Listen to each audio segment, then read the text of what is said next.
Honorable Speaker, I rise to reply to the debate on the National Green Tribunal Bill. The main purpose of this bill is to provide an opportunity for individuals of our country to claim civil damages out of the non-implementation of the laws. So there is a judicial dimension to governance. There is an executive dimension to governance. This bill deals only with the judicial dimension. Sir, many members have criticized the bill for many of its provisions. Let me say at the outset that I am going to bring forward 10th amendments today, which will take care of 90% of the problems that have been expressed by the honorable members. The most important amendment that I am going to bring forward is an amendment to clause 18, which will provide an opportunity for any individual, for any citizen of India to approach the National Green Tribunal. This was the criticism that was made. It has been mentioned that it does not provide an opportunity for individuals and it provides only a limited access.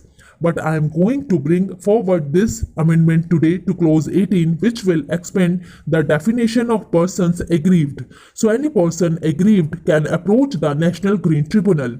Sir, the second important criticism that was mentioned was that this bill does not have the fundamental principles which should govern its functioning. That is why I have moved an amendment to this effect.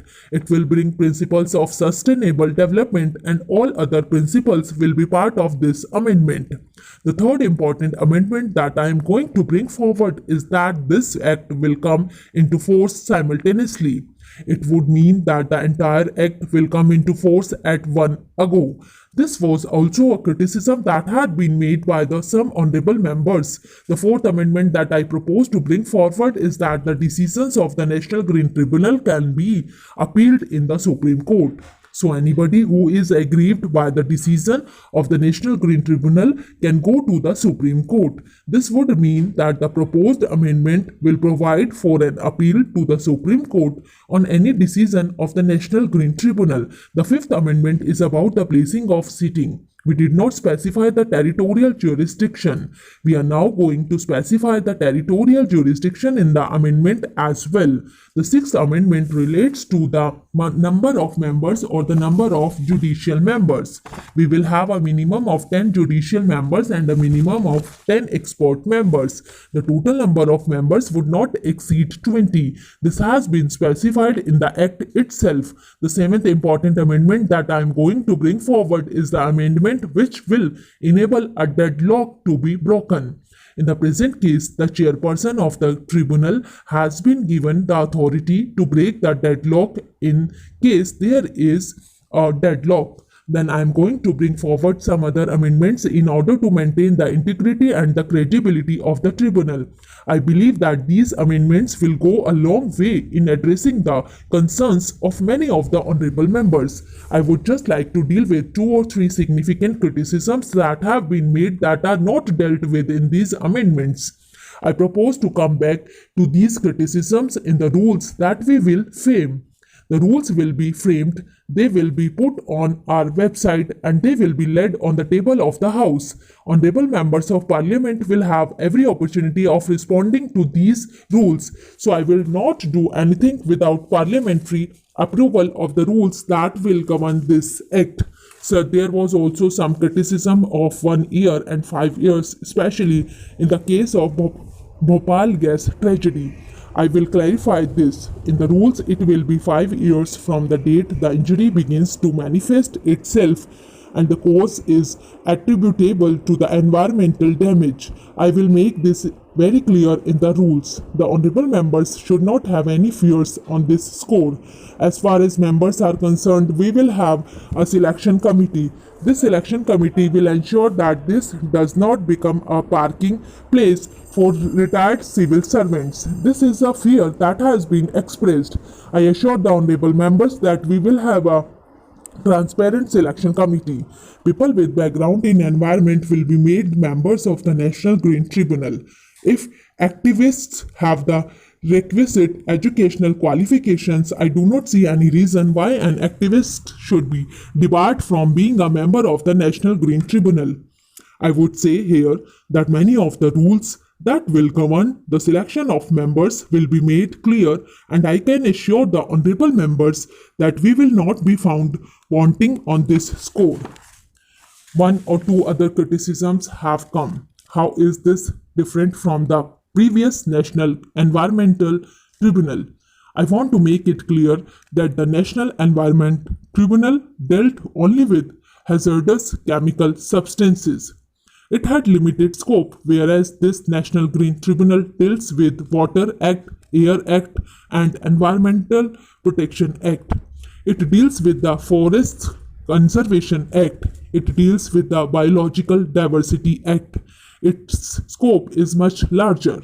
All that I am trying to accomplish by having the National Green Tribunal is to provide an opportunity for people who feel aggrieved by the non-implementation of these laws to seek civil damages to go to the National Green Tribunal, and we have specified that the National Green Tribunal should give a decision normally within 6 months.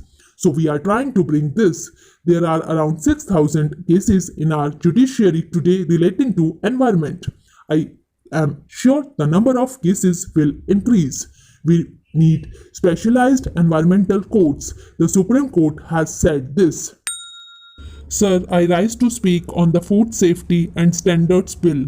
Sir, if we see the core aspect of the bill, I find this bill helps the large producers by tightening the screws on the small traders, manufacturers, vendors, and distributors. If this bill is accepted in its present form, we are going to create such a situation wherein a number of small manufacturers, vendors, and small distributors are all going to be unemployed. This bill has not taken into consideration the real problem of the small traders, small manufacturers, and distributors. It has not taken into consideration the problems that they are facing. Sir, in order to understand this bill, we have to look into one aspect. After drafting this bill, the group of ministers gave a notice to the media. The press published the story in the month of January this year. If we see the idea that is carried out in the notice, we will find that the motive behind the bill is very much visible. Is it really meant for safety standards? Or is it meant to help the big manufacturers? It is very much clear here. Sir, in the notice that has been published in the press, it is mentioned that a draft integrated food law has been prepared which is intended to be contemporary, comprehensive, and meet the requirements of international trade and Indian food trade industry. Who has drafted this bill? After reading this, a doubt arises as to whether the Indian industry has drafted it or the government of India has drafted it. Sir, according to me, there are 5 important aspects dealt with in this bill. If we look into these aspects, we would come to know how this bill is helping the big manufacturers and eliminating the small traders. Now let us have a look at the 5 core aspects of this bill one by one. The organized as well as unorganized food sectors are required to follow the same food law. This law does not distinguish between the organized and unorganized sections of the traders. The second aspect relates to specific standards for potable water. This bill does not necessitate any specific standards for potable water. Water is used to manufacture food items. Water from the municipal corporation has not been covered in this bill. When the water supplied by a municipal corporation or panchayat is contaminated and when something is manufactured with that water, then the vendors or the small traders are liable for punishment. Thirdly, it excludes plant and animal feed and thereby the entry of pesticides is excluded. If we look at the fourth aspect, the power to suspend the license is vested with the local officers. The power to suspend the license of any food operator is given to a local level officer. Thus, there is enormous scope for harassment of the small food vendors. Fifthly, who are the people that would be implementing it? Sir, through this bill, it appears the state governments will have to bear the cost of implementing this new law. If we look at the key aspects of licensing, penalty and administration, it is very much clear that it is going to eliminate the small trader, small manufacturer, and small distributor, thereby helping big business. Sir, this law is said to meet the dynamic requirements of international trade. Ours is a tropical country. If you look at the Western countries and their food habits, they consume a lot of fat products in a day on an average. If one person in one day misses eating that, the next day he has to eat double the quantity. In Western countries, milk and meat are highly used.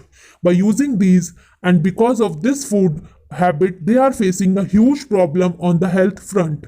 After the study of this bill, it comes to my mind that we are trying to produce the items that are required for the Western countries. In the present situation, the Western countries are very much interested to take vegetables from India. The vegetables and food items that are grown in India are not available in America and other European countries. Because of their health problems, they are advised by the health and medical department to avoid eating fatty food items. They want vegetable food items from India. In India, 90% of the total production is intended to consume locally. In India, we are producing for our own people. For producing dal and roti, we do not need any laboratory.